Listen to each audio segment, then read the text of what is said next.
Hello friends, welcome to शिक्षक prep. तो friends, आज की हमारी सीटेट एग्ज़ाम के लिए हिंदी की मैराथन क्लास होने वाली है। जी हाँ, आप लोग थोड़ा सा टाइम लेकर के और पेशेंस बना करके वीडियो को एंड तक देखिएगा। देखिए, ये हिंदी सब्जेक्ट की मैराथन क्लास है। आप लोगों की ही डिमांड पर मैं ये क्लास लाई हूँ। आप में से कुछ स्टूडेंट्स के कमेंट्स आ रहे थे कि हिंदी पेडागोजी की कुछ क्लासेस लाइए, इंपॉर्टेंट क्वेश्चंस लाइए। तो देखिए, ये मैराथन क्लास आपकी आ चुकी है। एंड यस फ्रेंड्स, मैं आपको भरोसा दिलाती हूँ, अगर आप ये पूरी आज की मैराथन क्लास देख लेते हैं और साथ में जो मैंने आपको हिंदी सब्जेक्ट के लिए टैग वर्ड्स बताए हैं ना, वो अगर आप याद कर लेते हैं, दिमाग में बिठा लेते हैं, तो आप हिंदी पेडागोजी में बहुत अच्छा स्कोर कर पाएंगे। फ्रेंड्स, ये जो मैराथन क्लास है आपकी पेपर 1 और पेपर 2 दोनों के लिए है और ये प्रीवियस ईयर क्वेश्चन पेपर का मैराथन क्लास है। फ्रेंड्स, यहाँ पर अभी तक आपके जितने भी पेपर हुए हैं ना सीटेट के, वहाँ से मैंने ये क्वेश्चंस लिए हैं और ये सारे क्वेश्चंस पेपर 1 और पेपर 2 दोनों में ही इक्वली हेल्पफुल हैं। तो चलिए स्टार्ट करते हैं आज की हमारी मैराथन क्लास। हो सकता है थोड़ी सी लंबी वीडियो रहेगी, बट बहुत ज़्यादा इंपॉर्टेंट रहेगी। फ्रेंड्स, जब आप एग्ज़ाम देने बैठेंगे ना, हिंदी पेडागोजी का जब आप पोर्शन सॉल्व करेंगे तो आप ईजीली सॉल्व कर पाएंगे और जो टैग वर्ड वाली वीडियो है वो काफ़ी हेल्प करेगी। एंड यस, मैं आपको ये क्वेश्चन भी करवाऊंगी, साथ में जो मैंने आपको टैग वर्ड्स बताए थे ना, वो यहाँ पर आपको मिलेंगे भी। अभी मैं क्वेश्चन में प्रूफ दिखाऊंगी आपको कि टैग वर्ड्स आपको कहाँ पर मिल रहे हैं ऑप्शन में। ठीक है, तो चलिए स्टार्ट करते हैं आज की क्लास। सबसे पहले आप देख पा रहे होंगे, हिंदी जो आपकी पेडागोजी होती है 15 मार्क्स की ही आती है, पेपर 1 पेपर 2 दोनों में ही। तो दोनों के लिए हेल्पफुल है क्योंकि प्रीवियस ईयर के क्वेश्चन पेपर हैं सारे। ठीक है, उसका मैराथन है। तो चलिए स्टार्ट करते हैं। हिंदी पेडागोजी में सबसे पहले आप क्वेश्चन देख पा रहे होंगे स्क्रीन पर। प्राथमिक स्तर पर हिंदी भाषा सिखाने के लिए सबसे अधिक ज़रूरी है। आप लोग पूरा पेपर सॉल्व कीजिए, मैंने काफ़ी सारे क्वेश्चंस इंक्लूड करे हैं और लास्ट में कमेंट करके अपना स्कोर ज़रूर बताइएगा कि इस मैराथन क्लास में आपने कितना स्कोर किया। ठीक है, तो देखिए, प्राथमिक स्तर पर हिंदी भाषा सिखाने के लिए सबसे अधिक ज़रूरी है। इनमें से क्या सबसे अधिक ज़रूरी है ये पूछा है। पहला ऑप्शन है भाषा शिक्षक का भाषा ज्ञान, दूसरा है कक्षा में रंगीन पुस्तकें, तीसरा है कक्षा में प्रिंट समृद्ध परिवेश और चौथा है कक्षा में लिखित आकलन। तो देखिए, जिन स्टूडेंट्स ने मेरी पेडागोजी वाली वीडियोस देखी हैं ना, मैंने सारे सब्जेक्ट्स की करवाई हैं आपको। ये हिंदी सब्जेक्ट की जिन्होंने देखी हैं उनको समझ आ गया होगा कि इस क्वेश्चन का आंसर होने वाला है ऑप्शन 3। किस तरीके से होने वाला है, अब देखिए, मैंने जो आपको हिंदी के टैग वर्ड बताए थे वहाँ पर एक टैग वर्ड बताया था प्रिंट समृद्ध परिवेश। मैंने कहा था अगर कोई क्वेश्चन पूछा है और उसके ऑप्शन में लिखा हो प्रिंट समृद्ध परिवेश तो आप इजीली टिक कर दीजिएगा, वो आपका सही होगा। तो चलिए मैं आपको एक बार अपने टैग वर्ड्स की लिस्ट भी दिखा देती हूँ जो मैंने आपको बताई थी। उसमें मैंने ये ऐड किया हुआ है प्रिंट समृद्ध परिवेश। तो ये देखिए फ्रेंड्स, ये हिंदी के टैग वर्ड्स हैं, ये पॉजिटिव टैग वर्ड हैं और ये नेगेटिव टैग वर्ड हैं। तो टैग वर्ड की क्लास मैं ऑलरेडी ले चुकी हूँ। ये जो प्लेलिस्ट बनाई है मैंने जिसमें सारे सब्जेक्ट के टैग वर्ड करवाए हैं, उस प्लेलिस्ट का लिंक मैं डिस्क्रिप्शन बॉक्स में भी डाल दूंगी और आपको कमेंट बॉक्स में भी मिल जाएगा, वहाँ जाकर आप ज़रूर देख लीजिएगा। चलिए उसको हम क्रॉस चेक करते हैं जो मैंने आपको वहाँ पर बताया था टैग वर्ड।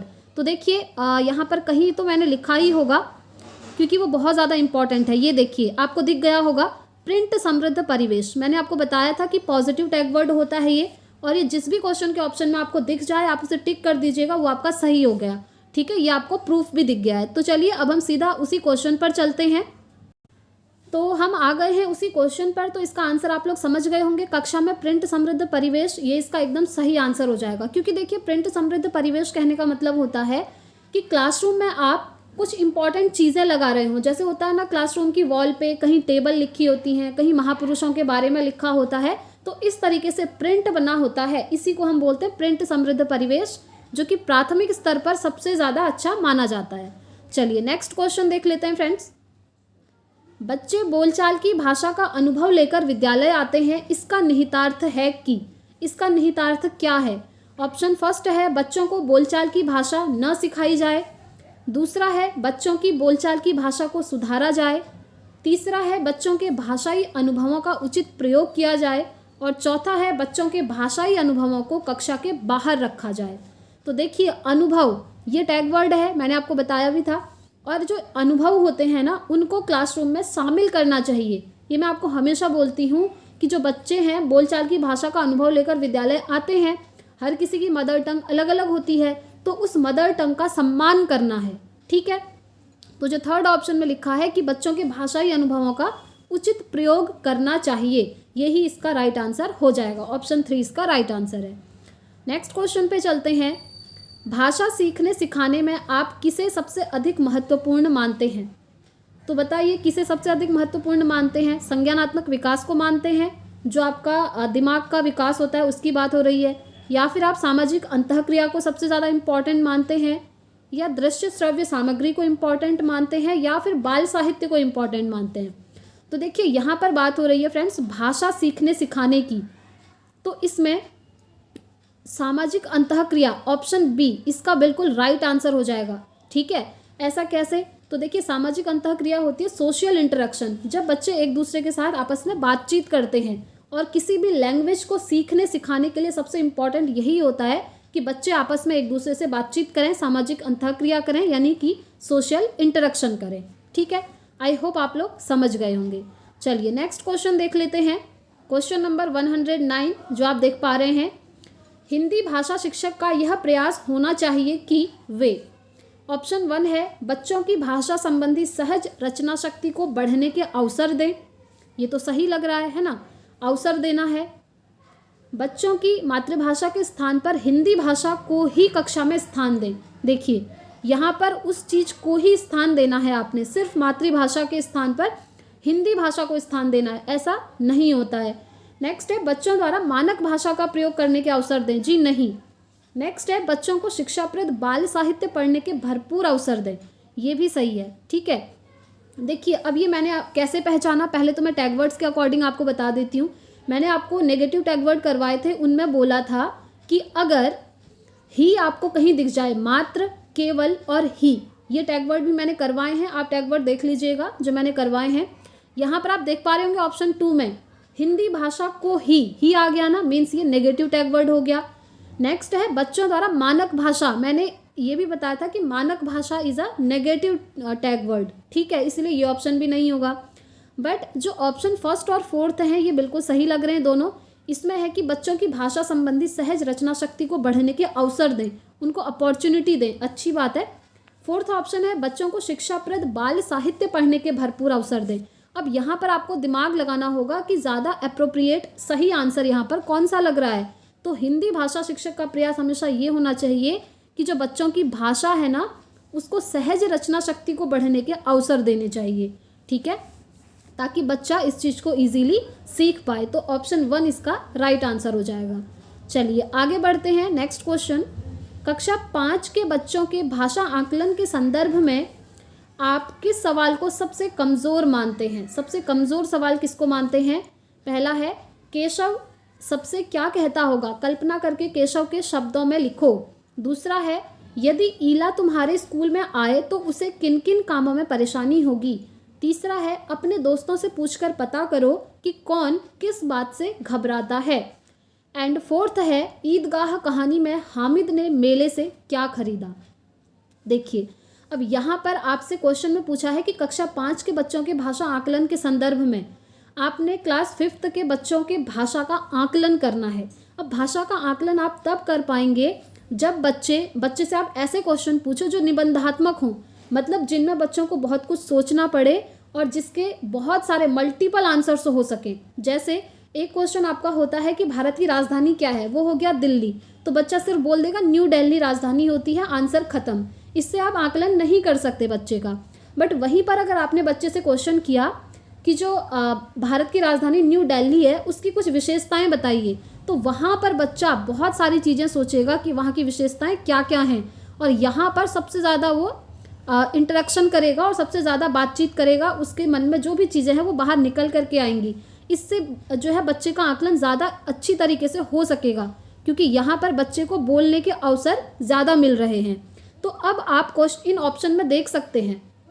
ठीक है, अब सबसे कमज़ोर किसको मानते हैं पूछा है, मतलब नेगेटिव चीज़ आपको ढूंढनी है इनमें से कि ऐसा कौन सा क्वेश्चन आप बच्चे से पूछेंगे कि जो बच्चे की भाषा का आकलन है वो सबसे कम हो सके। तो जो आप फोर्थ ऑप्शन देख रहे हैं ना, ये ईदगाह कहानी में हामिद ने मेले से क्या खरीदा, ये इसका आंसर हो जाएगा। वो ऐसे होगा क्योंकि इसमें हामिद ने जो भी खरीदा होगा यहाँ पर बच्चा सिर्फ उसका नाम बता देगा, उससे अदर वो कुछ नहीं बोलेगा। बट ये जो 3 क्वेश्चन है आप देख पा रहे होंगे, ये निबंधात्मक प्रश्न है। यहाँ पर बच्चा बहुत सारी चीज़ें बोलेगा, ठीक है। तो इसीलिए 4th ऑप्शन जो है इसका कमज़ोर माना जाएगा, 4th ऑप्शन इसका राइट हो जाएगा। ठीक हो गया। चलिए आगे बढ़ते हैं और नेक्स्ट क्वेश्चन देखिए फ्रेंड्स, अगर आपको सेशन पसंद आता है तो प्लीज़ वीडियो को लाइक ज़रूर करें, क्योंकि देखते बहुत सारे स्टूडेंट्स हैं और लाइक नहीं करते हैं। और जितना हो सके वीडियो को अपने फ्रेंड्स में शेयर कीजिए, क्योंकि आज की ये मैराथन क्लास आपको सीटेट एग्ज़ाम में इतनी हेल्प करेगी, आप खुद बोलेंगे कि यस, हिंदी पेडागोजी में बहुत हेल्प करी थी आपको ये मैराथन क्लास। ठीक है, चलिए नेक्स्ट क्वेश्चन हम डिस्कस कर लेते हैं। डैश भाषा का अति महत्वपूर्ण प्रकार्य है। तो भाषा का सबसे ज़्यादा महत्वपूर्ण आपसे पूछा है, ठीक है। वैसे तो सारे ही महत्वपूर्ण हैं, बट सबसे ज़्यादा जो है वो आपसे पूछा है। सुनना है, अक्षर ज्ञान है, संप्रेषण है या फिर लेखन है। देखिए अगर हो सके तो आप मेरी CDP वाली सीरीज़ भी देखिएगा, वहाँ पर मैंने हिंदी के भी बहुत सारे टर्म्स आपको समझाए हैं, और जो टैग वर्ड्स बताए हैं वो तो आपको देखने ही पड़ेंगे फ्रेंड्स। ठीक है, अभी मैंने आपको प्रूफ भी दिखाया था। तो देखिए भाषा का सबसे महत्वपूर्ण प्रकार इनमें से कौन सा है, तो आप देख पा रहे होंगे जो संप्रेषण है यानी कि कम्युनिकेशन है, ये सबसे ज़्यादा इम्पॉर्टेंट हो जाएगा। क्यों? क्योंकि भाषा एक ऐसी चीज़ है जहाँ पर बच्चों को ज़्यादा से ज़्यादा बोलने के अवसर मिलने चाहिए। जब बच्चे एक दूसरे के साथ इंटरेक्शन करेंगे, बातचीत करेंगे, उनके बीच में संप्रेषण होगा यानी कि कम्युनिकेशन होगा, तभी तो वो भाषा को सबसे अच्छी तरह सीख पाएंगे, है ना। जैसे होता है कि कुछ लोगों की इंग्लिश अगर थोड़ा वीक है तो वो इंग्लिश के बारे में सिर्फ सुनेंगे या फिर सिर्फ इंग्लिश के अक्षरों का ज्ञान ले लिया या फिर सिर्फ इंग्लिश को लिखना सीख गए, तो क्या वो इंग्लिश में परफेक्ट हो जाएंगे? जी नहीं, उनको सबसे पहले कम्युनिकेशन करना होगा, संप्रेषण करना होगा। किसी एक ऐसे इंसान को ढूंढना पड़ेगा जिसके साथ वो कम्युनिकेट कर पाए इंग्लिश में, तब वो इंग्लिश लैंग्वेज में परफेक्ट हो जाएंगे। तो इसी तरह से इसका आंसर हो जाएगा आपका संप्रेषण यानी कि कम्युनिकेशन। चलिए थोड़ा सा अब 111 क्वेश्चन हो गया। अब नेक्स्ट क्वेश्चन पर चलते हैं। 112 क्वेश्चन, सुनने और लिखने की कुशलता का आकलन करने का सबसे अच्छा तरीका कौन सा है? ठीक है, आकलन से बहुत सारे क्वेश्चंस आते हैं, मैंने आपको बताया भी था। तो चलिए देख लेते हैं। सुनने और लिखने की कुशलता का आकलन करने का सबसे अच्छा तरीका, कविता सुनना और शब्दशः लिखना, कविता सुनकर प्रश्नों के उत्तर लिखना, सुनी गई कहानी को अपने शब्दों में लिखना या फिर सुनी गई कहानी को शब्दशः लिखना। आपको सबसे ज़्यादा अप्रोप्रिएट कौन सा ऑप्शन लग रहा है, प्लीज़ कमेंट करके बताइएगा।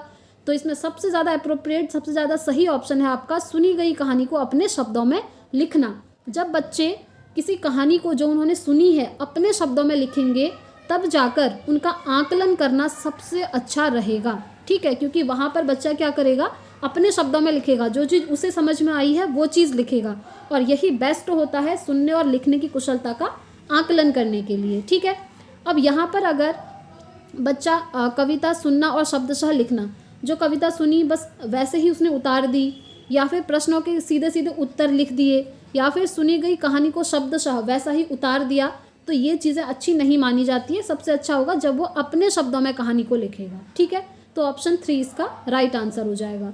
चलिए नेक्स्ट क्वेश्चन पे चलते हैं।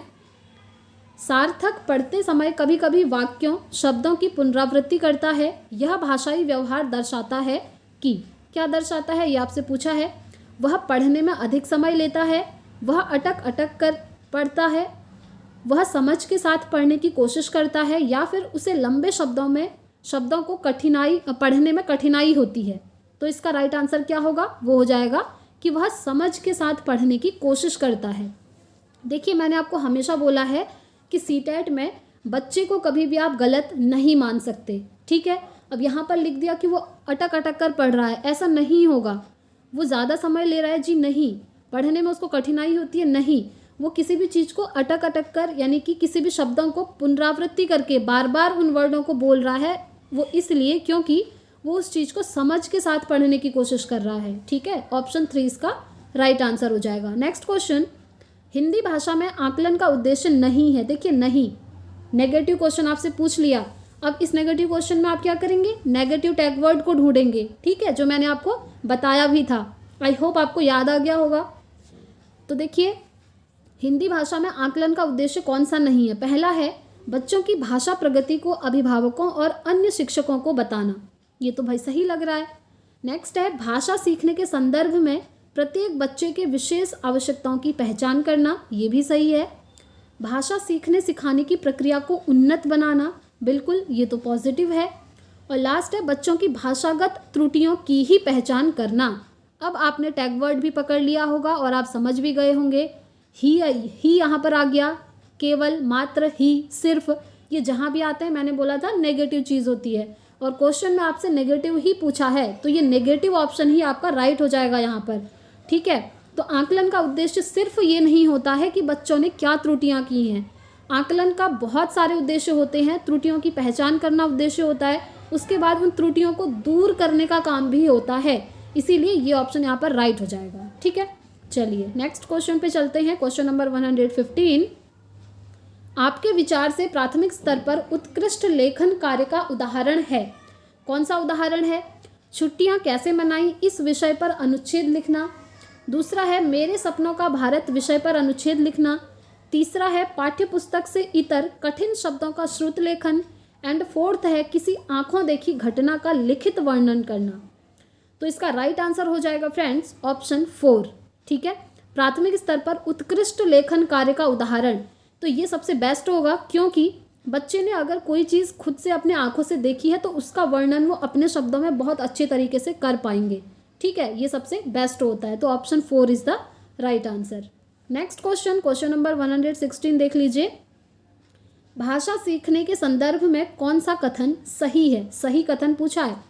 बच्चों में भाषा अर्जन करने की क्षमता जन्मजात होती है, बिल्कुल सही बात है। बच्चों में भाषा अर्जित करने की क्षमता जन्मजात नहीं होती है, ये गलत है। थर्ड है बच्चे विद्यालय आकर ही भाषा सीखते हैं। क्या ऐसा होता है? क्या आपने लैंग्वेज स्कूल जाने के बाद ही सीखी है? जी नहीं, भाषा तो बच्चा अपने घर से ही बोलना सीख जाता है। उसके घर पे उसकी जो मदर टंग होती है, मातृभाषा होती है ना, उसको वो बोलना सीख जाता है, उसके बाद ही वो विद्यालय जाता है। ठीक है, नेक्स्ट है बच्चे विभिन्न संचार माध्यमों से ही भाषा सीखते हैं। देखिए टैग वर्ड आपके कितने काम आ रहे हैं फ्रेंड्स, आप खुद देखिए। सिर्फ संचार माध्यमों से ही भाषा सीखेंगे? नहीं, भाषा सीखने के तो बहुत सारे हम कह सकते हैं कि भाषा सीखने के बहुत सारे रिसोर्स होते हैं। ठीक है, बहुत सारे संसाधन होते हैं। तो इसका राइट आंसर हो जाएगा ऑप्शन 1, भाषा सीखने के संदर्भ में कि भाषा अर्जित करने की क्षमता बच्चों में जन्मजात होती है। और ये चीज़ किसने कही थी बताइए? मैंने आपको करवाया भी था, ये कहा था नॉम चॉम्स्की ने। ठीक है, नॉम चॉम्स्की कहते हैं कि बच्चों के दिमाग में LAD होता है, लैंग्वेज एक्विजिशन डिवाइस होता है, जिसकी हेल्प से बच्चे लैंग्वेज को एक्वायर करते हैं और बच्चों में भाषा सीखने की क्षमता जन्मजात होती है। ठीक है, याद रखिएगा। और एक क्वेश्चन और बन जाता है कभी कभी कि ये जो भाषा है आपके कौन से ब्रेन से संबंधित है, लेफ्ट ब्रेन से या राइट ब्रेन से? आप कहेंगे लेफ्ट ब्रेन से। ठीक है, लेफ्ट ब्रेन हमारा भाषा यानी कि लैंग्वेज के लिए रिस्पॉन्सिबल होता है। चलिए नेक्स्ट क्वेश्चन पे चलते हैं। देखिए यहाँ पर आ गया है आपका डिस्ग्राफिया, जो आपकी अधिगम अक्षमताएं हैं, मैंने आपको सारी करवाई हुई हैं। डिस्ग्राफिया से प्रभावित बच्चों को मुख्य रूप से डैश में कठिनाई होती है। जिस बच्चे को डिस्ग्राफिया होता है, अधिगम अक्षमता होती है, लर्निंग डिसेबिलिटी होती है, डिस्ग्राफिया, उसको किस चीज़ में प्रॉब्लम होती है? आप झट से आंसर करेंगे, उसको लिखने में प्रॉब्लम होती है। ठीक है, डिस्ग्राफिया लिखने में प्रॉब्लम। अगर टीचर लिख रहे हैं डॉग तो स्टूडेंट उसको लिख रहा है गॉड। ठीक है, इस तरीके की प्रॉब्लम हो जाती है। अगर टीचर ने 19 लिखा तो बच्चा लिख देगा उसको 91। इस तरीके की प्रॉब्लम हो जाती है आपकी डिस्ग्राफिया में, जब बच्चे को लिखने में प्रॉब्लम होती है। ठीक है, चलिए आगे बढ़ते हैं। नेक्स्ट क्वेश्चन, प्राथमिक स्तर की हिंदी भाषा की पाठ्य पुस्तक में आप किसे सबसे महत्वपूर्ण मानते हैं? सबसे ज़्यादा इम्पॉर्टेंट आप किसको मानते हैं? बहुत प्रसिद्ध लेखकों की प्रसिद्ध रचनाएं, नैतिक मूल्यों वाली कहानी कविताएं, बहुतायत में दिए गए अभ्यास कार्य, या फिर हिंदी भाषा को विविध रूप देने वाली रचनाएं? तो इसका राइट आंसर हो जाएगा ऑप्शन 4, हिंदी भाषा को विविध रूप देने वाली रचनाएं। देखिए मैंने आपको टैग वर्ड भी करवाया था, विविध या विभिन्न, विभिन्नता, विविधता, ये कहीं भी आ जाते हैं तो ये पॉजिटिव टैग वर्ड है, ये आपका सही हो जाएगा, ये बोला था मैंने। ठीक है, और इसको वैसे भी समझ लेते हैं कि हिंदी भाषा को अनेक रूप देने वाली जो रचनाएं होती हैं वो यहाँ पर सबसे इम्पॉर्टेंट मानी जाती हैं। ठीक है, चलिए नेक्स्ट क्वेश्चन, बहुभाषिक कक्षा में बच्चों की भाषाएं संसाधन के रूप में कार्य करती हैं, शिक्षक के लिए बेहद जटिल चुनौती हैं, आकलन की प्रक्रिया को बाधित करती हैं, या भाषा सीखने की प्रक्रिया को बाधित करती हैं? आप खुद ही देख पा रहे होंगे यहाँ पर 3 सेंटेंस एकदम नेगेटिव हैं। कौन कौन से? जटिल चुनौती, बाधित करना और ये भी बाधित करना। ऐसा नहीं होता है, जो बहुभाषिक कक्ष होता है उसमें बच्चों की भाषाएं हमेशा एक रिसोर्स का काम करती हैं, एक संसाधन का काम करती हैं। हर बच्चा अलग अलग मदर टंग लेकर स्कूल में आता है, तो हर बच्चे की मदर टंग को सपोर्ट करना है, ठीक है, उनको सम्मान देना है और हर बच्चे को उसकी मदर टंग को स्कूल में बोलने देना है, ठीक है। ऐसा नहीं कहना है कि आप अपनी मदर टंग का यूज़ नहीं कर सकते, आप सिर्फ वही बोलिए जो हम विद्यालय में पढ़ा रहे हैं, तो ऐसा नहीं होता है। तो ये जो बच्चों की भाषाएं होती हैं वो एक संसाधन का काम करती हैं, ठीक। चलिए आगे बढ़ते हैं। नेक्स्ट क्वेश्चन, भाषा सीखने और भाषा अर्जित करने में अंतर का मुख्य आधार आपसे पूछा है। भाषा की पाठ्यपुस्तकें होंगी या भाषा का लिखित आकलन होगा, भाषा का उपलब्ध परिवेश होगा या भाषा की जटिल संरचनाएं होंगी। तो देखिए बहुत इजी है, भाषा का उपलब्ध परिवेश। मैंने आपको बोला था प्रिंट समृद्ध परिवेश या उपलब्ध परिवेश। परिवेश आपको मिल रहा means it is a positive tag word. तो भाषा सीखने और भाषा को अर्जित करने में सबसे ज़्यादा मुख्य अंतर यही होता है, जो भाषा का अलग अलग परिवेश बच्चों को मिला होता है, किसी बच्चे को अलग मिला होगा, किसी को अलग मिला होगा, जो आपके चारों का एनवायरनमेंट होता है उसकी बात हो रही है, ठीक है। तो third option is the right answer. चलिए नेक्स्ट क्वेश्चन देखते हैं। नेक्स्ट क्वेश्चन है आपके सामने, पढ़ना सीखने के लिए आवश्यक है कि इनमें से कौन सा इंपॉर्टेंट है सबसे ज़्यादा पढ़ना सीखने के लिए। पहला है केवल लक्ष्य भाषा सुनने का माहौल हो, घर की भाषा सुनने बोलने को मिले, लक्ष्य भाषा की अर्थपूर्ण और रोचक सामग्री सुनने पढ़ने को मिले, या फिर चार्ट अधिक से अधिक कक्षा में लगाए जाएं। तो पढ़ना सीखने के लिए सबसे ज़्यादा इम्पॉर्टेंट इसमें से क्या है, वो है आपका लक्ष्य भाषा की अर्थपूर्ण और रोचक सामग्री को सुनने पढ़ने के अवसर मिलने चाहिए। अगर अवसर मिलेंगे, सुनने पढ़ने को मिलेगा, तो बच्चे ज़्यादा इजी तरीके से पढ़ना सीख जाएंगे, ठीक है। केवल लक्ष्य भाषा को आप सुनने का अवसर देंगे, उससे अच्छा नहीं होगा। केवल घर की भाषा सुनने बोलने को मिलने से पढ़ना सीख जाएगा, ये भी ज़रूरी नहीं है। केवल ज़्यादा से ज़्यादा चार्ट क्लासरूम में लगाने से बच्चा पढ़ना सीखेगा, ये भी ज़रूरी नहीं है। सबसे ज़्यादा इम्पॉर्टेंट है कि लक्ष्य भाषा की अर्थपूर्ण और रोचक सामग्री को सुनने पढ़ने का अवसर मिले। चलिए नेक्स्ट क्वेश्चन देख लेते हैं। भाषा केवल अभिव्यक्ति का माध्यम ही नहीं बल्कि स्वयं से डैश का माध्यम है। ये तो बहुत इजी क्वेश्चन है, आप सभी कर लेंगे। स्वयं से बातचीत करने का माध्यम है, ठीक है। तो ऑप्शन 3 इसका राइट हो जाएगा। नेक्स्ट क्वेश्चन, लड़के होकर रोते हो यह कथन। देखिए बहुत बार मैंने आपको बोला है कि जेंडर वाले चैप्टर से आपसे क्वेश्चन पूछे जाते हैं, और बेसिकली ये जो जेंडर वाला चैप्टर है ना आपका, ये वैसे CDP में है सिलेबस में, और जो मैंने CDP की क्लासेस आपकी करवाई हैं, अप्रॉक्स 25 क्लासेस करवाई हैं, प्लेलिस्ट भी बनी है, वहाँ जाकर आप एक बार जेंडर वाला चैप्टर ज़रूर पढ़ लीजिएगा, क्योंकि ये जो जेंडर वाला चैप्टर है ना, इससे सारे सब्जेक्ट्स की पेडागोजी में क्वेश्चन आपके बनते हैं, ठीक है। इसीलिए मैंने आपको बोला कि CDP वाली प्लेलिस्ट अगर आप देखेंगे, पेडागोजी वो आपको हर सब्जेक्ट में हेल्प करेगी। तो देखिए यहाँ पर लड़के होकर रोते हो यह कथन कैसा है। भाषा को बच्चों की दृष्टि से पढ़ने को बाध्य करता है, भाषा को अध्यापकों की दृष्टि से पढ़ने को बाध्य करता है, भाषा को जेंडर की दृष्टि से पढ़ने को बाध्य करता है, या फिर भाषा को व्याकरण की दृष्टि से पढ़ने को बाध्य करता है। आप खुद ही समझ गए होंगे, यहाँ पर बोला लड़के होकर रोते हो, बॉयज़ का नाम लिया है पर्टिकुलर, मतलब यहाँ पर जेंडर बायसनेस है, यानी कि भाषा को जेंडर की दृष्टि से बाध्य किया जा रहा है, ठीक है। इसीलिए इसका राइट आंसर हो जाएगा ऑप्शन 3। चलिए नेक्स्ट क्वेश्चन देख लेते हैं। कहानी के संदर्भ में कौन सा कथन उपयुक्त लगता है। ऑप्शन 1 है कहानी में संवाद होना आवश्यक है, कहानी में शुरुआत होना आवश्यक है, कहानी में शुद्ध भाषा होना आवश्यक है, या कहानी में कथानक का होना आवश्यक है। तो देखिए इसका राइट आंसर क्या होगा आपका। इसका राइट आंसर हो जाएगा कि कहानी में कथानक का होना सबसे ज़्यादा इम्पॉर्टेंट है। जब कथानक होगा कहानी में, तभी जाकर कहानी के संदर्भ में जो है सबसे उपयुक्त यही लगेगा, ठीक है। तो option 4 is the right answer. Next question, एक भाषा के अध्यापक को बच्चों में, ऑप्शन देखिए, एक भाषा के अध्यापक को बच्चों में 4 ऑप्शन है। पहला है भाषा सिद्धांतों की समझ विकसित करने पर बल देना चाहिए, दूसरा है आलंकारिक भाषा प्रयोग की समझ विकसित करने पर बल देना चाहिए, तीसरा है विविध संदर्भों में भाषा प्रयोगों की क्षमता विकसित करने पर बल देना चाहिए, या फिर शुद्ध भाषा प्रयोग की क्षमता विकसित करने पर बल देना चाहिए।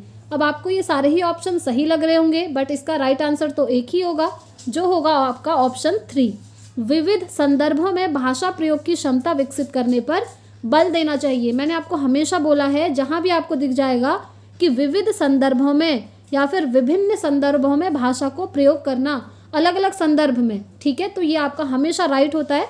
ऑप्शन 3 इसका राइट हो जाएगा। अदर ऑप्शंस को भी देख लेते हैं। देखिए ऑप्शन 1 में है भाषा सिद्धांतों की समझ। सिर्फ भाषा के सिद्धांतों की समझ से काम नहीं चलेगा। नेक्स्ट है आलंकारिक भाषा प्रयोग। आलंकारिक भाषा प्रयोग मतलब जो ग्रामर है, ग्रामर एकदम सही तरीके से बच्चा यूज़ करे तभी होगा, ये ज़रूरी नहीं है। और फोर्थ ऑप्शन है कि शुद्ध भाषा प्रयोग की क्षमता। हमें अगर आप बच्चे से स्टार्टिंग में ही ये एक्सपेक्टेशन रखोगे कि वो शुद्ध भाषा प्रयोग करे तो ये भी अच्छा नहीं होता है। इसीलिए ऑप्शन 3 राइट होगा कि एक भाषा के अध्यापक को बच्चों में विभिन्न संदर्भों में भाषा प्रयोग की क्षमता विकसित करने पर बल देना चाहिए। चलिए नेक्स्ट क्वेश्चन देख लेते हैं। क्वेश्चन, कोई भाषा किसी भी लिपि में लिखी जा सकती है, इस कथन पर आपकी राय क्या है? बताइए इस कथन पर आपकी क्या राय है?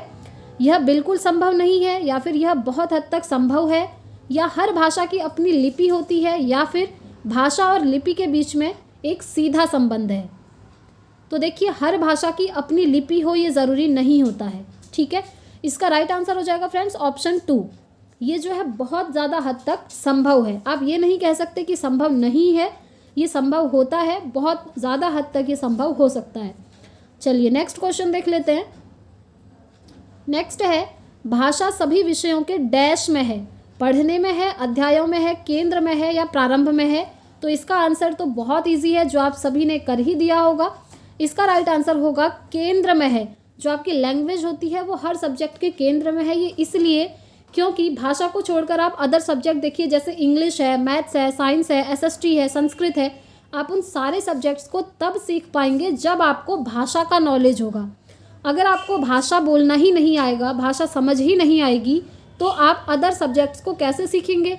नहीं सीख सकते। इसीलिए जो लैंग्वेज होती है, भाषा होती है, वो हमेशा सेंटर में आती है, केंद्र में आती है, ठीक है। तो option 3 is the right answer. Next question, कविता का एक निश्चित अर्थ होता है जिसे सभी विद्यार्थियों को पढ़ना चाहिए, इस कथन के बारे में आप क्या मानते हैं? पहला है किसी कविता को एक निश्चित अर्थ के साथ पढ़ना चाहिए। दूसरा है सभी विद्यार्थी अपने अनुभव और परिवेश में ही कविता समझते हैं। तीसरा है कवि ने कविता एक अर्थ में लिखी जिसे हर विद्यार्थी को समझना चाहिए। एंड चौथा ऑप्शन है अलग अलग अर्थ समझने से पढ़ने की प्रक्रिया बाधित होती है। तो इसका राइट आंसर क्या होगा? इसका राइट आंसर होगा आपका ऑप्शन 2।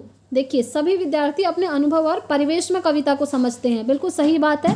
जो अनुभव होता है, एक्सपीरियंस होता है, और जो एनवायरनमेंट होता है, ये सबसे ज़्यादा इंपॉर्टेंट माना जाता है। तो option 2 is the right answer. Next question, आप मानते हैं कि अलग अलग तरह की सामग्री पढ़ने के अवसर मिलने से क्या होता है? भाषा को विविध संदर्भों में प्रयोग करने की समझ बनती है, या व्याकरण सम्मत भाषा सीखने को मिलती है, या फिर किताबों के बारे में जानकारी मिलती है, या लेखकों के बारे में जानकारी मिलती है? तो इसका राइट आंसर होगा कि भाषा को विविध संदर्भों में प्रयोग करने की समझ बनती है, ठीक है। हमेशा मैंने आपको बोला है, जिस भी ऑप्शन में आपको दिखेगा कि भाषा को विविध संदर्भों में प्रयोग किया जा रहा है, अलग अलग कॉन्टेक्स्ट में यूज़ किया जा रहा है, तो वो आपका सही माना जाता है। तो ऑप्शन 1 इसका राइट आंसर होगा। नेक्स्ट क्वेश्चन, हिंदी में विज्ञान संबंधी पाठों को पढ़ाने का उद्देश्य क्या होता है? विज्ञान की भाषा को समझना, विज्ञान विषय को गहराई से समझना, विज्ञान के प्रति जिज्ञासा बढ़ाना, या विज्ञान के संदर्भ में हिंदी भाषा प्रयोग को समझाना? तो इसका राइट आंसर हो जाएगा ऑप्शन 1, विज्ञान की भाषा को समझना, ठीक है। विज्ञान की लैंग्वेज को समझाने के लिए कभी कभी हिंदी में विज्ञान संबंधी पाठों को भी पढ़ाया जाता है।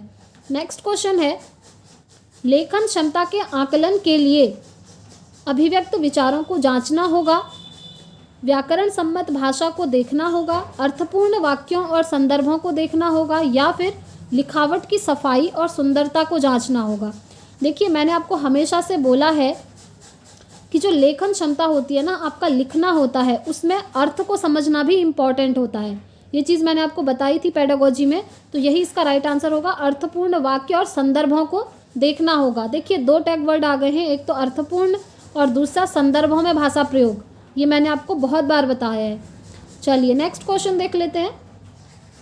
नेक्स्ट क्वेश्चन आपका ये रहा, हिंदी के पाठों में अन्य भाषाओं के शब्दों के होने का अर्थ है। पाठ का लेखक हिंदी नहीं जानता, पाठ समाज के बहुभाषी स्वरूप की सहज प्रस्तुति है, पाठ कठिन और अस्पष्ट है, या फिर विद्यार्थियों को शुद्ध भाषा नहीं सिखाई जा रही है। आप खुद ही आंसर तक पहुंच गए होंगे। हिंदी के पाठों में अन्य भाषाओं के शब्द ऐड करे जाते हैं, क्यों? पाठ का लेखक हिंदी नहीं जानता इसलिए? जी नहीं। पाठ कठिन और अस्पष्ट है, कठिन और अस्पष्ट का अन्य भाषाओं के शब्दों को ऐड करने से तो कोई कनेक्शन ही नहीं है। ये देखिए, विद्यार्थियों को शुद्ध भाषा नहीं सिखाई जा रही है, ऐसा थोड़ी होता है। इसका राइट आंसर होगा ऑप्शन 2, पाठ समाज के बहुभाषी स्वरूप की सहज प्रस्तुति है। ठीक है, अलग अलग लैंग्वेज को हम यूज़ कर सकते हैं। नेक्स्ट क्वेश्चन देख लेते हैं। आपकी दृष्टि में अभ्यास यानी कि जो प्रैक्टिस होती है, पाठ को समझने में मदद करती है, बच्चों को तार्किक बनाती है, बच्चों को भाषा के बारे में बताती है, या फिर बच्चों को उत्तर देना सिखाती है? तो इसका राइट आंसर हो जाएगा पाठ को समझने में मदद करती है। जो प्रैक्टिस करते हैं, आप बार बार अभ्यास करते हैं किसी चीज़ का, वो इसीलिए क्योंकि उस चैप्टर को समझने में हमको हेल्प मिलती है। तो option 1 is the right answer. Next question, उच्च प्राथमिक स्तर की पाठ्य सामग्री में अनुवाद सामग्री रखने का उद्देश्य क्या है? बहुत सी सामग्री से परिचय कराना, प्रचुर हिंदी साहित्य का न होना, अन्य भाषाओं के साहित्य को हिंदी में पढ़ने के अवसर देना, या फिर पूरे देश को पढ़ने के अवसर देना। तो इसका राइट आंसर क्या होगा? इसका राइट आंसर होगा पूरे देश को पढ़ने के अवसर देना। ठीक है, option 4 is the right answer. Next question, यदि आपकी कक्षा में दृष्टिबाधित बच्चे हैं, ऐसे बच्चे जो देख नहीं पाते हैं, तो आप क्या करेंगे? उन्हें विशेष सहानुभूति से पढ़ाएंगे, उन्हें पढ़ने के उपयुक्त साधन देंगे, उन्हें सभी बच्चों से अलग गतिविधि देंगे, या फिर उनसे कम गतिविधियां करवाएंगे? तो इसका राइट आंसर हो जाएगा आपका इसका राइट आंसर होगा आपका ऑप्शन 2। ठीक है, उन्हें पढ़ने के उपयुक्त अवसर देंगे, उपयुक्त अवसर नहीं, उपयुक्त साधन देंगे, ऐसे रिसोर्स देंगे जिनसे वो पढ़ पाएँ। जो दृष्टिबाधित बच्चे होते हैं ना, जो देख नहीं पाते हैं, वो जो है टच और फील करके पढ़ते हैं। जैसे आपने पढ़ा होगा, सीटेट में ही आता है ब्रेल लिपि। लुइस ब्रेल ने ये लिपि दी थी और इन्होंने दृष्टिबाधित बच्चों के लिए ही इसका इन्वेंशन किया था। बेसिकली ये जो ब्रेल लिपि होती है, इसमें क्या होता है ना, 6 डॉट डॉट होते हैं और इनको टच और फील करके जो दृष्टिबाधित बच्चे होते हैं वो पढ़ते हैं। ठीक है, तो इसका राइट आंसर होगा ऑप्शन 2, उन्हें पढ़ने के उपयुक्त साधन देना। नेक्स्ट क्वेश्चन है, प्राथमिक स्तर पर बच्चों की भाषा का आकलन करने का उद्देश्य है। इसमें से आपको ढूंढना है क्या होगा? उसकी पठन क्षमता का आकलन करना, उसके भाषा प्रयोग की क्षमता का आकलन करना, उसकी लेखन क्षमता का आकलन करना, या फिर उसकी बोलने की कुशलता का आकलन करना। तो देखिए, ये जो पढ़ना है, ये जो लिखना है और ये जो बोलने की कुशलता है, ये चीज़ें बाद में आती हैं। सबसे पहले आता है भाषा प्रयोग। ठीक है, इसमें ये देखा जाता है कि बच्चा किस तरीके से लैंग्वेज को यूज़ कर रहा है, भाषा को कैसे प्रयोग कर रहा है, उसकी क्षमता का आकलन सबसे पहले किया जाता है। उसके बाद आता है आपका बोलना, लिखना, पढ़ना, ये चीज़ें। ठीक है, तो ऑप्शन 2 इस क्वेश्चन का राइट आंसर हो जाएगा। नेक्स्ट क्वेश्चन, इनमें से कौन सा भाषा आकलन में सबसे कम प्रभावी तरीका है? याद रखिएगा, भाषा का आकलन करने के लिए सबसे कम प्रभावशाली आपसे पूछा है कहानी कहना, कहानी लिखना, घटना वर्णन करना, या फिर श्रुतलेख। तो देखिए, ये जो आप ऑप्शन 4 देख रहे हैं, श्रुतलेख यानी कि सुलेख जिसको हम कहते हैं। सुलेख क्या होता है? आपने बचपन में बहुत सारे लिखे होंगे, है ना। आपको कुछ लिखने को दे दिया जाता है, आपसे वही चीज़ उतार करके लिखते हैं, उसे हम बोलते हैं श्रुतलेख। तो ये जो श्रुतलेख होता है ना, इससे बच्चे की भाषा का आकलन उतनी अच्छी तरीके से नहीं किया जा सकता है। अगर भाषा का आकलन करना है तो आप बच्चों से कहो कि आप कोई कविता सुनाइए, या फिर कोई कहानी लिखिए, या फिर किसी घटना का वर्णन कीजिए। बच्चे के साथ कभी कोई घटना हुई है, उसका आप वर्णन कीजिए। तो ये सारे आपके प्रभावशाली माने जाते हैं भाषा का आकलन करने के लिए। बट जो श्रुतलेख होता है, ये उतना ज़्यादा प्रभावशाली नहीं माना जाता है, क्योंकि यहाँ पर बच्चे को कोई चीज़ दे देंगे, बच्चा सेम वैसी चीज़ लिख देगा बस। ठीक है, तो ऑप्शन 4 इस क्वेश्चन का राइट आंसर हो जाएगा। नेक्स्ट क्वेश्चन देखते हैं। आकलन की प्रक्रिया में केवल बच्चे की क्षमताओं का आकलन नहीं होता, बल्कि शिक्षक की शिक्षण प्रक्रिया का भी आकलन होता है। तो आपको क्या लगता है, ये कथन सही है या फिर नहीं है? यही चीज़ आपसे पूछी है। पूर्णतः सही है, अंशतः सही है, पूर्णतः गलत है, या निराधार है? मतलब कि अंशतः सही है, आपको लगता है कि थोड़ा बहुत ये सही है और थोड़ा बहुत नहीं है, या फिर निराधार है, मतलब कि ये जो सेंटेंस ऊपर आपको दिया है उसका कोई आधार ही नहीं है, या आपको ये लगता है, या आपको लगता है कि ये पूर्णतः गलत है, या फिर ये लगता है कि ये पूर्णतः सही है। तो देखिए हमको तो यही लगता है कि ये पूर्णतः सही है, और यही आपका आंसर भी है, यही सीटेट की ऑफिशियल आंसर की में भी दिया गया है। क्योंकि आप जानते ही हैं जब आकलन किया जाता है बच्चे का, तो सिर्फ बच्चे की क्षमताओं का आकलन नहीं होता है, बल्कि शिक्षक की शिक्षण प्रक्रिया का भी आकलन होता है कि शिक्षक ने बच्चों को किस तरीके से पढ़ाया है, कौन से टीचिंग मेथड्स यूज़ करके पढ़ाई हैं। टीचिंग मेथड्स आपने पढ़ी होंगी, है ना, आपकी लेक्चर मेथड होती है, काफ़ी सारी मेथड है, आगमन विधि है, निगमन विधि है, इंडक्टिव डिडक्टिव मेथड जिसको बोलते हैं, ट्रेडिशनल मेथड है, ग्रामर मेथड है। तो ये सारी चीज़ें देखी जाती है कि शिक्षक की जो शिक्षण प्रक्रिया है वो कैसी है, तो उसका भी आकलन होता है। ठीक है, तो option A is the right answer. ये सेंटेंस पूरी तरीके से सत्य है। नेक्स्ट क्वेश्चन देख लेते हैं। नेक्स्ट क्वेश्चन है, रीमा ने तीसरी कक्षा में पढ़ने वाली रितिका की भाषा क्षमता, भाषा निष्पादन संबंधी क्रमिक प्रगति का ब्यौरा उसके अभिभावकों को दिया। तो रीमा ने डैश के आधार पर यह जानकारी दी। रीमा ने किसके आधार पर यह जानकारी दी होगी? अवलोकन के आधार पर दी, पोर्टफोलियो के आधार पर दी, जांच सूची के आधार पर दी, या फिर लिखित परीक्षा के आधार पर दी। तो उसने ये सूचना दी है आपकी पोर्टफोलियो के आधार पर। अब आप कहेंगे कि पोर्टफोलियो होता क्या है? तो देखिए फ्रेंड्स, ये जो पोर्टफोलियो है मैंने आपको सीटेट में भी करवाया है। ठीक है, क्योंकि जो सीटेट बोल रही हूँ, सीडीपी सब्जेक्ट में भी करवाया है, क्योंकि मैं आपको हमेशा बोलती हूँ जो सीडीपी सब्जेक्ट है ना आपका, वो आप पेडागोजी का एक बेस है। अगर आप सीडीपी को बहुत अच्छी तरीके से समझ लेते हैं, मीन्स आप हर सब्जेक्ट की पेडागोजी में बहुत अच्छा कर पाएंगे। जो चीज़ मैंने खुद फॉलो करी थी और मेरे दोनों पेपर क्वालिफाई हैं, उसका मेन रीज़न यही है फ्रेंड्स। मैंने सिर्फ सीडीपी सब्जेक्ट को इतना डीपली पढ़ा, सारे टर्म्स एकदम से समझ लिए, और वो जो सीडीपी है वो मुझे सारे सब्जेक्ट्स की पेडागोजी में हेल्प कर गई, जो कि आपको भी करेगी। ठीक है, तो देखिए ये पोर्टफोलियो हम सीडीपी में पढ़ते हैं, और इससे मैथ्स में भी आपके क्वेश्चन बनते हैं। मैथ्स की जो पेडागोजी आती है आप खुद देखेंगे, इंग्लिश पेडागोजी में भी बनते हैं, ईवीएस में भी बनते हैं, साइंस में भी काफ़ी आपसे ये पोर्टफोलियो पूछा जाता है, और एसएसटी में भी। जब आप एग्ज़ाम देने जाएंगे ना, आप खुद देख पाएंगे वहाँ पर। तो देखिए हम समझते हैं पोर्टफोलियो होता क्या है। बेसिकली ये जो पोर्टफोलियो है फ्रेंड्स, ये एक डॉक्यूमेंट होता है, एक दस्तावेज होता है। ठीक है, और ये हर बच्चे का अलग अलग बनाया जाता है। अब इसको बनाता कौन है? इसको स्कूल के टीचर्स बनाते हैं। हर बच्चे का एक अलग अलग डॉक्यूमेंट टीचर्स द्वारा बनाया जाता है। उस डॉक्यूमेंट में क्या क्या रहता है, ध्यान से सुनिए। उस डॉक्यूमेंट में हर स्टूडेंट की उनकी एक्टिविटीज़ जो है लिखी जाती हैं। एक्टिविटीज़ लाइक, सबसे पहले तो आप पढ़ाई करने में कैसे हैं, पढ़ाई के साथ साथ जो आप अदर को करिकुलर एक्टिविटीज़ करते हैं, लाइक आप स्पोर्ट्स में कैसे हैं, या फिर जब आपकी क्लासरूम में कोई डिबेट कंपटीशन हो रहा है तो वहाँ पर आपका परफॉर्मेंस कैसा है, आप पार्टिसिपेट करते हैं या फिर नहीं करते हैं, स्पोर्ट्स में आप कैसे हैं, म्यूज़िक है, सिंगिंग है, इन सभी में आप कैसा परफॉर्म करते हैं, सारी चीज़ें, यानी कि ऑल ओवर सारी चीज़ें हर स्टूडेंट की देखी जाती हैं और इस डॉक्यूमेंट में लिखी जाती हैं, जिसको हम बोलते हैं पोर्टफोलियो। तो यही है इसका right answer, option 2 portfolio is the right answer. Next question देखते हैं। पहली कक्षा में डैश भी लिखना के अंतर्गत आता है। पहली कक्षा में इनमें से कौन सी चीज़ लिखने के अंदर आती है, ये आपसे पूछा है। वाक्य लिखना, शब्द लिखना, चित्र बनाना, या अक्षर बनाना, या फिर चित्र बनाना। तो इसका राइट आंसर क्या होगा? ये भी बहुत ईजी है। इसका राइट आंसर होगा चित्र बनाना। क्योंकि देखिए जब बच्चे छोटे होते हैं ना, तो वो कुछ भी लिख देते हैं। ठीक है, वो कोई चित्र भी बना देंगे, कुछ भी टेढ़ा मेढ़ा लिख देंगे, तो वो सारी चीज़ें पहली कक्षा में चित्र बनाना के अंदर आती हैं, लिखने के अंदर आती हैं, चित्र बनाना। ठीक है, तो ऑप्शन 4 इसका राइट आंसर हो जाएगा। ये क्वेश्चन हो गया। चलिए अब नेक्स्ट क्वेश्चन देख लेते हैं।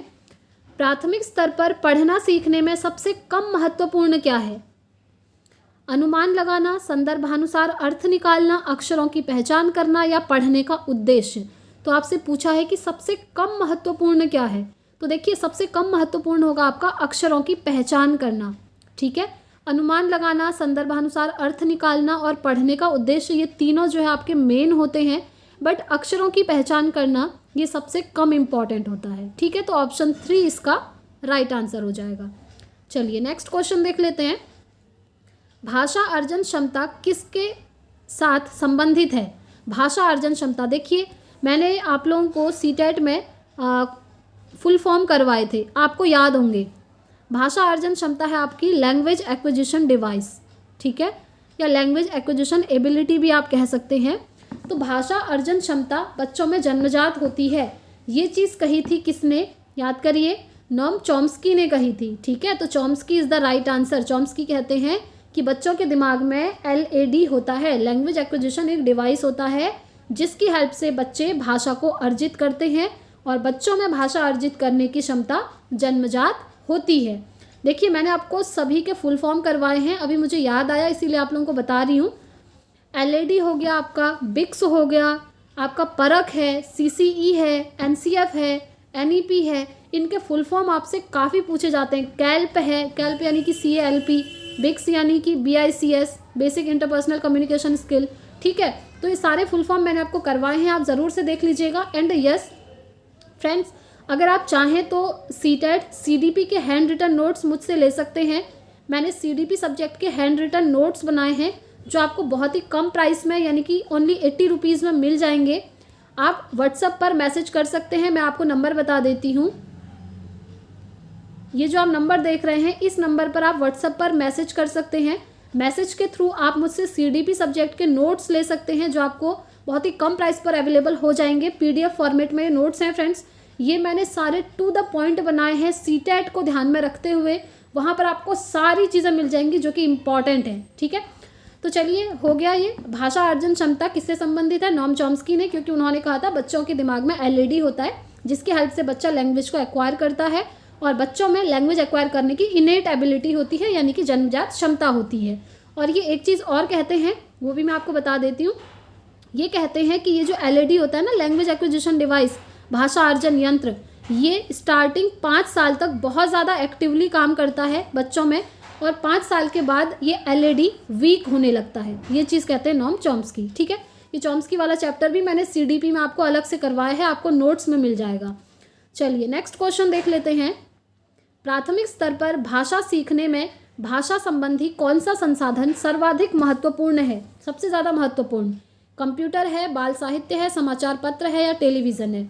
यहाँ पर आप एक चीज़ देख पा रहे होंगे, कंप्यूटर, समाचार पत्र और टेलीविज़न कहीं ना कहीं एक दूसरे के सिमिलर हैं, बट जो आप बाल साहित्य देख रहे हैं ये थोड़ा अलग है ना। यही इसका राइट आंसर है कि प्राथमिक स्तर पर अगर बच्चों को भाषा सिखानी है तो उनको बाल साहित्य दीजिए। आपने भी बचपन में पढ़े होंगे, जैसे चंपक हो गया, ठीक है, आपने पढ़ा होगा, जैसे चाचा चौधरी हो गया। चंपक में बहुत सारी स्टोरीज रहती थी और बहुत इंटरेस्ट आता था हमको पढ़ने में, है ना, अगर आप लोगों को याद हो तो प्राथमिक स्तर पर भाषा सिखाने के लिए सबसे ज़्यादा सही चीज़ मानी जाती है बाल साहित्य। नेक्स्ट क्वेश्चन है, बच्चे अपनी मातृभाषा का प्रयोग करते हुए हिंदी भाषा की कक्षा में अपनी बात कह सकते हैं। यह बात डैश है, स्वाभाविक है, निंदनीय है, विचारणीय है या फिर अनुचित है? बताइए। मैंने हमेशा आपको बोला है कि बच्चे जो अपनी मातृभाषा का प्रयोग करते हैं उसको सम्मान देना चाहिए हमेशा। तो इसका राइट आंसर होगा कि यह स्वाभाविक है, नेचुरल है, ठीक है। Option 1 is the right answer. Next question, बहुभाषिकता हमारी पहचान भी है और हमारी डैश व डैश का अभिन्न अंग भी है। किस चीज़ का अभिन्न अंग है? यहाँ पर दोनों ही जगह पर आपको फिल करना होगा। सभ्यता या संस्कृति का अभिन्न अंग है, सभ्यता या साहित्य का अभिन्न अंग है, संस्कृति या साहित्य का अभिन्न अंग है या फिर संस्कृति और चुनौतियों का अभिन्न अंग है। तो इसका राइट आंसर होगा ऑप्शन 1। जो बहुभाषिकता होती है ना फ्रेंड्स, मल्टीलिंगुअलिज्म, आप जानते ही हैं इंडिया क्या है, एक मल्टीलिंगुअल कंट्री है, बहुभाषिक देश है, ठीक है, जहाँ पर जो बहुभाषिकता है वो हमारी पहचान भी है और हमारी सभ्यता और संस्कृति का एक अभिन्न अंग है, ठीक है। तो ऑप्शन 1 इस क्वेश्चन का राइट हो जाएगा। नेक्स्ट क्वेश्चन देखते हैं, प्राथमिक स्तर की पाठ्य पुस्तक में कार्टून, भाषण, विज्ञापन आदि बच्चों के भाषा क्षमता विकास में डैश हैं, सहायक हैं, बाधक हैं, निरर्थक हैं या अनुपयोगी हैं? ये तो आपने सही कर ही लिया होगा, ये हैं आपके सहायक, ठीक है। जो पाठ्य पुस्तक में कार्टून्स बने होते हैं, भाषण लिखे होते हैं, अलग अलग टाइप के विज्ञापन होते हैं, एडवर्टीजमेंट दिए होते हैं, ये सभी बच्चों के भाषा क्षमता विकास में क्या करते हैं, हेल्प करते हैं, सहायक होते हैं। नेक्स्ट क्वेश्चन नेक्स्ट क्वेश्चन है आपका, 5वीं कक्षा की सुहानी पाँचों किन्हें, आँखें, दोनों आदि शब्द लिखती है। आप सुहानी के लेखन क्षमता के बारे में क्या कहेंगे? बताइए क्या कहेंगे? वह अनुनासिक चिन्ह का प्रयोग बिल्कुल नहीं जानती है, या फिर वह अनुनासिक चिन्ह के प्रयोग के प्रति सजग है, या फिर वह अनुनासिक चिन्ह के प्रयोग के प्रति लापरवाह है, या फिर वह अनुनासिक चिन्ह के नियम का अति सामान्यीकरण करती है। बताइए। मैंने आपको बताया था ओवर जनरलाइजेशन एक टर्म होता है फ्रेंड्स, ठीक है। इंग्लिश में ओवर जनरलाइजेशन इसको बोलते हैं और हिंदी में बोलते हैं इसको अति सामान्यीकरण, जो कि आपको 4th ऑप्शन में दिख रहा है। ये अति सामान्यीकरण होता है ओवर जनरलाइजेशन। इसका मतलब ये होता है कि अगर आप किसी बच्चे को कोई एक रूल बता दे रहे हैं और वो बच्चा उस रूल को हर जगह लगा रहा है, जहाँ पर उस रूल की ज़रूरत नहीं है वहाँ पर भी वो उस रूल का यूज़ कर रहा है, तो उसको हम कहते हैं अति सामान्यीकरण। जैसे इंग्लिश में बच्चे को सिखा दिया फॉर मतलब आपने बच्चे को बता दिया कि इसका मतलब होता है के लिए। अब वो हर सेंटेंस के बीच में फॉर लगा दे रहा है, this is for me, this is for you, ये तो ठीक है, बट कहीं कहीं पर जहाँ फॉर यूज़ नहीं होना है वहाँ भी वो उसको यूज़ करने लगता है। तो यही होता है अति सामान्यीकरण, जो चीज़ कर रही है सुहानी। यहाँ पर देखिए पाँचों, इसने लिख दिया पाँचों को ऐसे, जबकि इसको कैसे लिखा जाएगा? इसको लिखा जाएगा ऐसे, ठीक है। यहाँ पर भी इसने ये कर दिया, तो ये क्या हुआ कि वो उस नियम का अति सामान्यीकरण कर रही है, ओवर जनरलाइजेशन कर रही है, ठीक है। तो इस क्वेश्चन का राइट आंसर हो जाएगा ऑप्शन 4। चलिए आगे बढ़ते हैं, नेक्स्ट क्वेश्चन देख लेते हैं। विद्यालय में भाषा शिक्षण के लिए कोई कार्यक्रम शुरू करते समय सबसे महत्वपूर्ण क्या है? बच्चे की लिखित क्षमता को पहचानना, बच्चे की सहज भाषाई क्षमता को पहचानना, बच्चे की सहज मौखिक अभिव्यक्ति को पहचानना, या फिर बच्चे की पठन क्षमता को पहचानना। तो आपको बताना है कि विद्यालय में भाषा शिक्षण के लिए कोई कार्यक्रम शुरू करते समय सबसे महत्वपूर्ण क्या है? तो सबसे महत्वपूर्ण क्या होगा?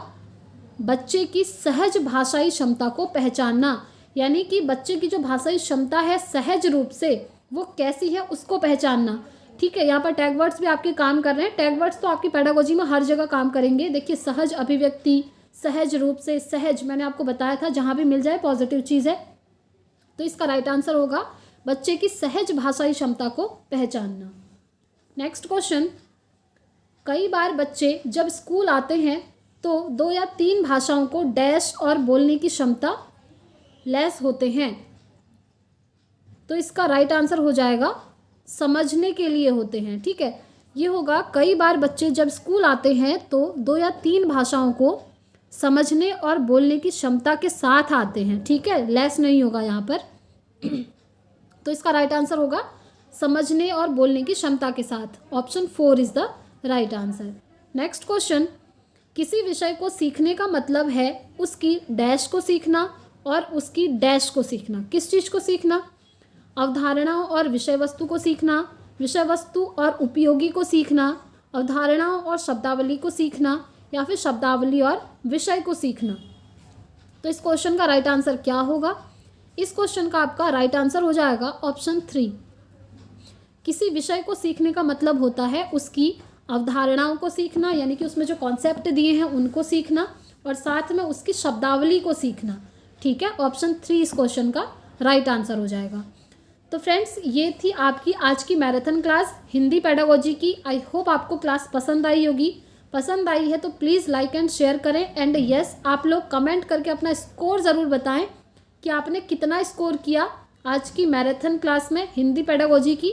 एंड फ्रेंड्स, मैंने आपको सारे ही सब्जेक्ट्स के टैग वर्ड्स करवाए हैं, आप उन टैग वर्ड्स को देखना बिल्कुल मत भूलिएगा। लिंक मैं डिस्क्रिप्शन बॉक्स में डाल दूँगी, प्लेलिस्ट है वहाँ पर, सारे सब्जेक्ट्स के टैग वर्ड्स वहाँ पर आपको मिल जाएंगे। एंड यस, अगर आप नोट्स परचेज़ करना चाहते हैं तो अभी सिर्फ CDP सब्जेक्ट के नोट्स अवेलेबल हैं जो कि हैंड रिटन है, बहुत ही लो प्राइस पर आपको मिल जाएंगे। आप व्हाट्सएप पर मैसेज करके उनको ले सकते हैं, ठीक है। और साथ में वो जो नोट्स मैं आपको अवेलेबल करवा रही हूँ उन्हीं से मैंने यूट्यूब पर क्लासेस भी ली हैं, जो कि आपकी अप्रॉक्स 25 क्लासेस मैंने आपकी करवाई हैं। वहाँ पर आपका सिलेबस मैंने कवर करवाया है। आप चाहें तो उन वीडियोज़ के द्वारा भी अपने नोट्स खुद बना सकते हैं। तो आई होप फ्रेंड्स आज की वीडियो आपको काफ़ी हेल्प करेगी एग्जाम में। अगर आपकी कोई भी क्वेरी है तो आप मुझसे कमेंट बॉक्स में पूछ सकते हैं, मैं पूरी कोशिश करूँगी आप सभी को रिस्पॉन्स करने की। एंड आप सबका एग्ज़ाम बहुत नज़दीक है, तो आप सभी को मेरी तरफ से ऑल द वेरी बेस्ट। अच्छे से अपना बेस्ट दीजिए, 100% दीजिए एग्ज़ाम में, आपका पेपर ज़रूर क्वालिफाई हो जाएगा। एंड उसके बाद आप बिहार में बीपीएससी में एलिजिबल हो जाएंगे एग्ज़ाम देने के लिए, क्योंकि अभी अदर स्टेट्स में तो हमें वैकेंसीज़ मिल नहीं रही हैं टीचिंग की, बट बिहार एक ऐसा स्टेट है जहाँ पर टीचिंग की वैकेंसीज अब कंटिन्यूसली आ रही हैं।